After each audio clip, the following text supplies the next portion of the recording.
Bismillahir Rahmanir Rahim. We read the introduction on Thursday. We praised God there. He is the creator of everything, the owner of all beauty and kindness. Whatever good exists, it comes from Him. After summarizing the basics like what the Quran is and what a miracle is, now the author enters the subject. He starts by saying, this poor strange Nursi, why does he start like this? Why does he call himself poor?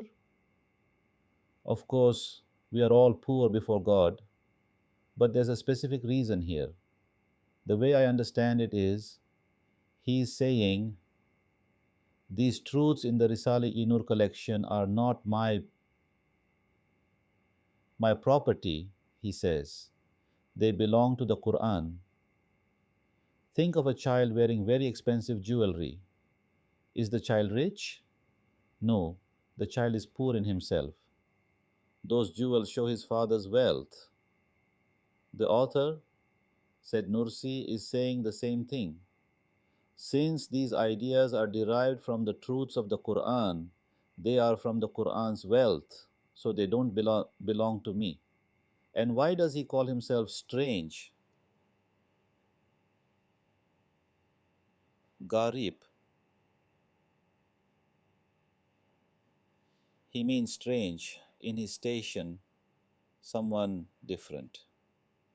You know how if everyone dresses one way and one guy dresses differently, we call him a strange guy? For 1400 years, there was a certain Islamic style. But in the late Ottoman era, things got confused. The author brought a completely different method. It seemed strange to people at first. He says, while I deserve to be named Bidatul Zaman, the innovator of the age, without knowing it, I became famous as Bediu Zaman, the wonder of the age. You know, people call the author Bediu Zaman as a nickname. He's being humble here. He's saying, I am doing something outside the norm, so you could have called me an innovator. But you acted with insight and called me Salmeh Bediu Zaman. He says, without knowing it, meaning I didn't chase fame.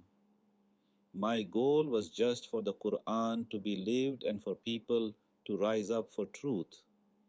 Fame just happened to this poor man. Then he says something very powerful, wailing and screaming as if his liver is burning from the decline of the nation.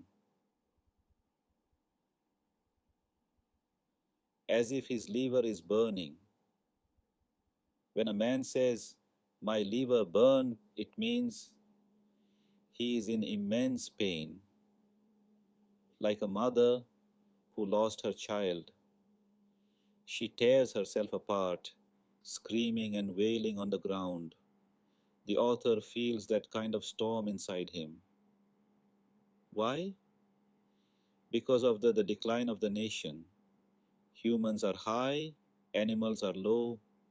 If a human stops using his mind or loses his morals, he sinks down. He saw the people leaving the truth of the Quran, getting charmed by Europe and suffering for it. He says, what a pity. We left the core and essence of Islam and focused our gaze only on the shell and appearance, and we were deceived. Here is the diagnosis. The core and the shell. Think of a walnut. The inside is the essence. The shell is the cover. Or think of an apple. The part you eat gives you nutrition, but the seed holds the entire tree within it. If you ignore the fruit and the seed and just focus on the peel, you are deceived. What is the core of Islam? It's what the Risale-I Nur teaches from start to finish.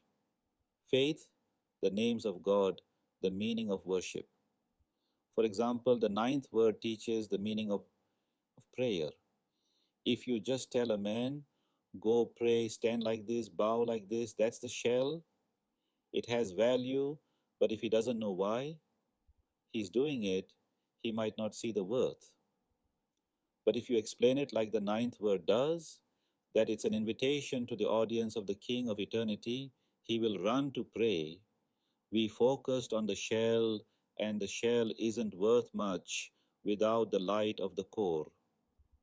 He continues, because of our misunderstanding and bad manners, we couldn't give Islam the respect it deserved. So it hated us and hid itself in clouds of delusion. This is an amazing literary expression. Islam hated us. Now, Islam isn't a person, it doesn't hate. But think about human relationships.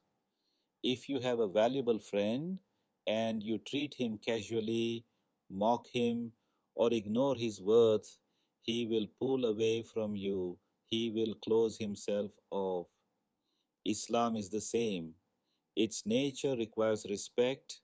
If you approach it with bad manners or superstition, it veils itself.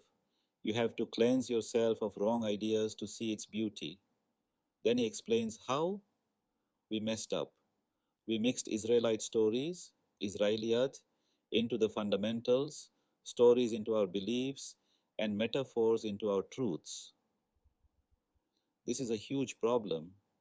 Israelite stories refers to old distorted tales from previous religions that seeped into Islam. A scholar might convert to Islam but bring his old wrong knowledge with him, and over time, people think it's part of Islam.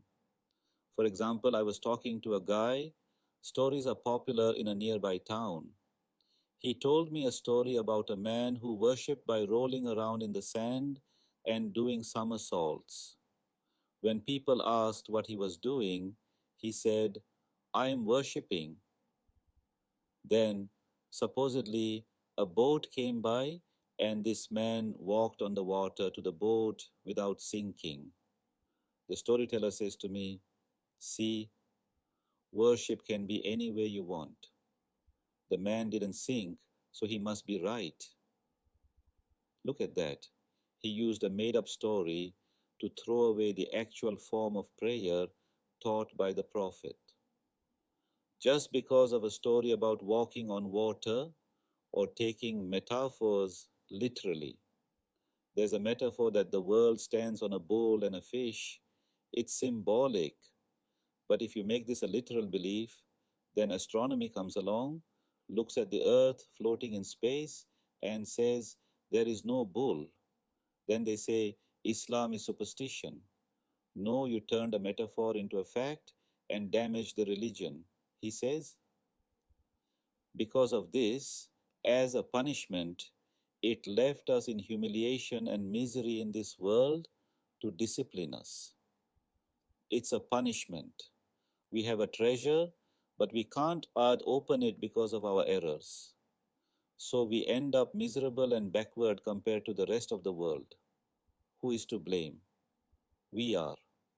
We have to understand Islam through Islam, the Quran, through the Quran. So what do? He says, well, O Muslim brothers, we will apologize to it. We will hold out the hand of loyalty and pledge allegiance together. Together. Why together? Because this is a huge sickness. One person can't fix it. We need to join hands. It says in another part of the collection, this is the time of community. Individuals, no matter how genius, are not enough. We need to pledge allegiance, meaning we stop being stubborn with our own ideas and say, okay, Islam, I accept your rules, your program. Like a student enrolling in school, I am a student here, I will follow the curriculum.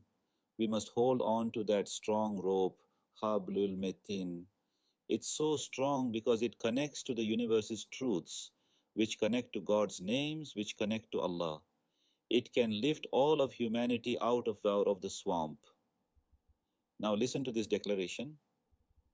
He says, I declare fearlessly the future belongs to Islam.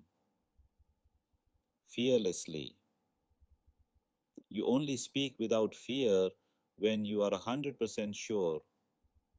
He says, my belief and certainty, which gives me the courage to challenge the past centuries, tells me the truth will sprout and grow even if it is hidden in the soil.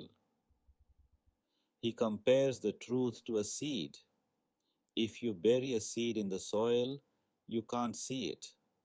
It looks like it's gone, but that's when it starts to work.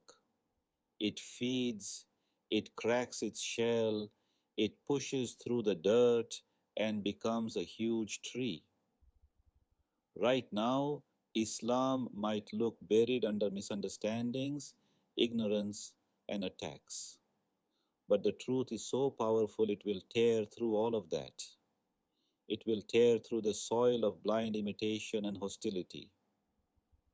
He says, its supporters will be victorious, even if they are few and weak right now due to the mercilessness of the time and ground. Even if the time is full of materialism and atheism, and the ground is full of negligence and love for Europe, it doesn't matter. The truth will win. Why? He says, in the palace of the future, the one sitting on the throne will be the truth of Islam. Notice he says truth of Islam, not just Islam. Why? Because the core of Islam is justice, mercy, wisdom, and cleanliness. Humanity is desperate for these things. They are searching for justice and mercy. When they realize that Islam contains the perfect version of these truths, they will run to it. They will put Islam on the throne. He lists the enemies, the obstacles. He says there are 8 obstacles, like ignorance, despotism, dictatorship, and blind imitation. But 3 great truths are destroying these obstacles. 1. The inclination to search for the truth. 2. Love for humanity. 3. The sense of fairness. Look at the universities today. To get a master's or a PhD, you have to discover a truth.